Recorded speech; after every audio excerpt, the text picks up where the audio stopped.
Hey guys, I'm Carlos from A Brother Abroad, and welcome to the Abroadcast.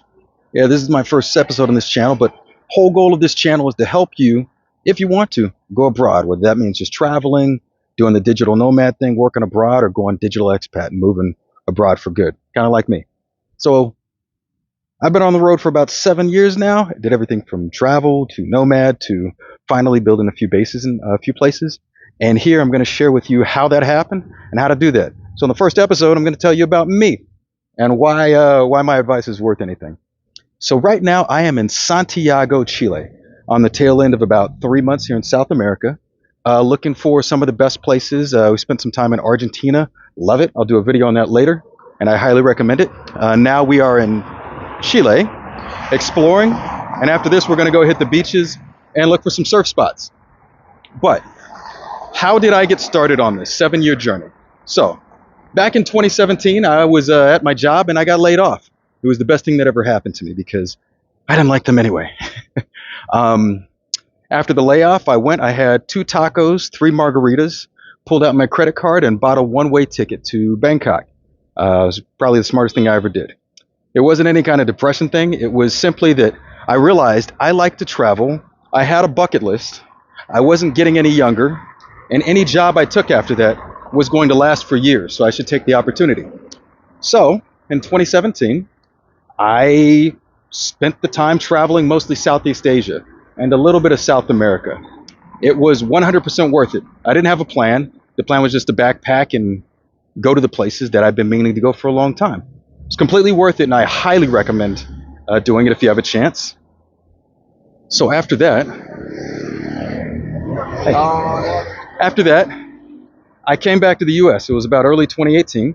Applied for jobs, got a job. Friday came. I was speaking to the HR manager, and I was supposed to start on Monday. And I had to say, you know what? I don't want to do this. I've still got things on my bucket list that I haven't done yet, and I don't want to lose this opportunity. In 2017, I'd gone and rode the Ho Chi Minh Trail with a motorbike. I'd hiked to Everest. I'd studied with some monks, like meditation and things. It was great. But I had things I still wanted to do.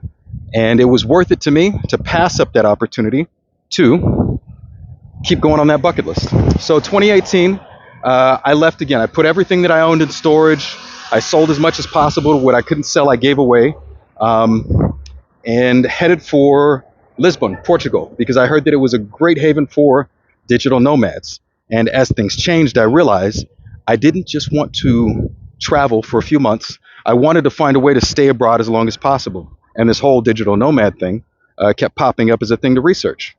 So yeah, this digital nomad thing kept coming up as something to research, something that could be the way that I lived abroad indefinitely.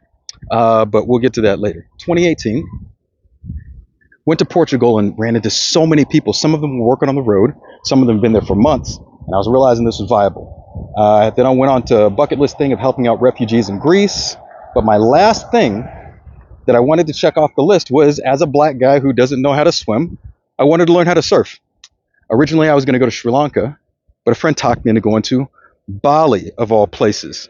Back then, it was already like kind of popular, but it wasn't as bad as it is now. Anyways, it was a wonderful place.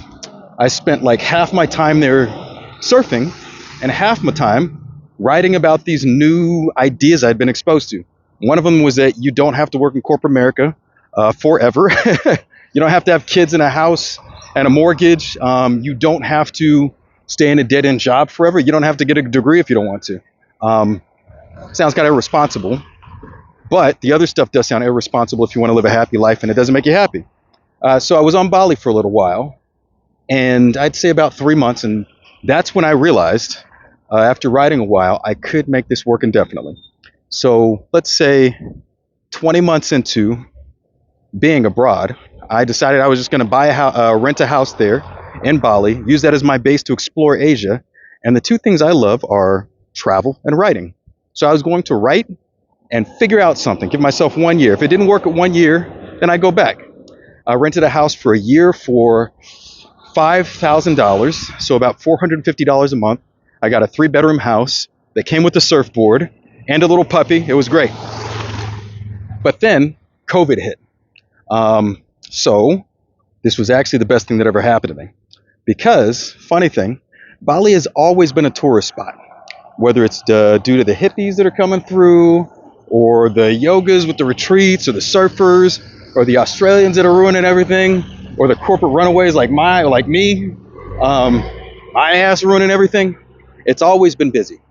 But what happened during COVID is nobody could come and nobody could leave, which meant me and my friends had the island all to ourselves. And we did nothing but surf. Nothing but surf. We tried stand-up comedy. We did a bunch of stuff. But we realized there were ways to make money online and make this thing work. So immediately before COVID, I decided I wanted to live abroad. But during COVID, I realized that living abroad was definitely possible. Number one, by picking the right destinations, as in like low cost, high quality of life. You're happy to be there, even if it is expensive. A place that you're happy to be, even if it is expensive. But that visa works out and a lot of different factors in. But it was possible to live abroad solely by working online and then doing what you wanted to and travel in between, which is exactly what this channel is about. So that doesn't lead to today. Okay. So that was COVID. What happened? COVID happened. Gosh, it was 4 years ago. 4 years ago? Gosh. Okay. Anyways, that was 4 years ago. But I'll fast forward through the following 4 years. I went from living on Bali during COVID to buying a piece of land and building a house, which is probably one of the stupidest and smartest things I've done. I love that house. It's great. It's called Villa Balifornia, a combination of the best of Bali and the best of California, my two homes. And that is my base between travels and has become one of the things that finances my travels. And in between, it's the base that I stay at that helps me stay productive enough to earn the money that pays for me to be in places like here, Santiago, Chile. Yeah, this isn't the prettiest place, but it pays for me to be in places like I'm gonna be like Valparaiso, and Medellin's coming up, and we're going through Lima. Ooh, we got police over here. The interesting thing about going abroad is it's always educational, even if you're walking through a neighborhood. So right now, I'm gonna try not to do anything that gets me in trouble, but you can see, I get to see how people get stopped in other countries. And as a black man, I know a lot about dealing with police. It's interesting to see how other police are. But the funny thing is, police everywhere else are a lot nicer than in the US.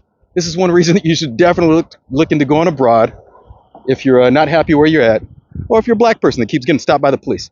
Anyways, where was I? Oh, the house in Bali that I built was a hell of an experience, but it was a good education, and it brought up something I didn't realize. There are lots of different ways to make money, honestly, sustainably, to pay for you to live whatever kind of life you want. On top of that, if you can pick the right destinations, I'm talking about Chiang Mai or Hanoi or Buenos Aires right now, or Medellin, or parts of Portugal, I'm not going to say because I don't want to spoil them. They're so low cost and the quality of life is so high that it's a no-brainer. You can get a job paying a quarter of what you'd make in the US or a portion of what you'd make in Europe and live a great life. And in between living a great life, you have time to pursue things that make you happy. If you want to be like me and learn how to surf, you want to do art, you can travel, you can do whatever you want. So that brings us to now. No, actually, it doesn't. In the videos that follow, I'm going to tell you why I fell in love with Bali. I'm going to tell you why I really don't like Bali right now and why we left. I'm also going to tell you why Buenos Aires, even though everybody thinks it's going through a crisis, it's actually one of the best places on the planet right now.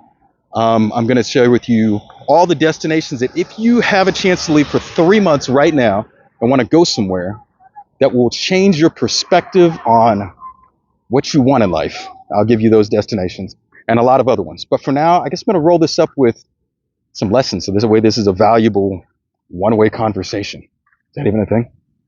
Number one, if you want to go abroad, don't be scared to just go. Whether you have a plan or not, it will end up well.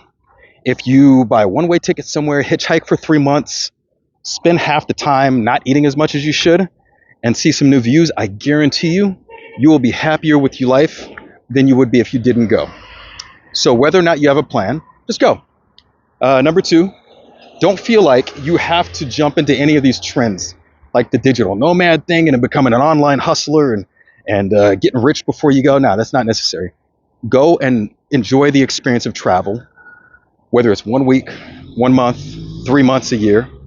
Go and enjoy that experience. And if you realize you want to make something else happen, you can do it then. But don't just use what you've got when you get it. Number three, this isn't really a lesson. This is something I want to open your mind to. There are a bunch of different ways that you can make money online. There are a bunch of different ways that you can set yourself up financially, whether it's with investing properly. I'm looking at you, crypto guys. Don't do the crypto right now. Investing for the long term, whether you're going to look into real estate, especially if you're an older person, something like that. There are a lot of different ways that you can make money, and I'll get into that later. There are personal finance things that you should do that will set you up for later. I'll get into those. Let me see. Number four is no matter how old or young you are, you can go and make a life abroad. Whether that means you want to travel and bounce between places, or you just want to go to one and make that one place home. When I first left, I was 33. I thought I was going to go back and start the normal life by the time I was 35. But now I'm 40. I just turned 40 in Buenos Aires. Now I'm 40. No intention of going back. I have a home in Bali. I will make a home in Buenos Aires. And I will make a home in Europe as well. And I've never been happier.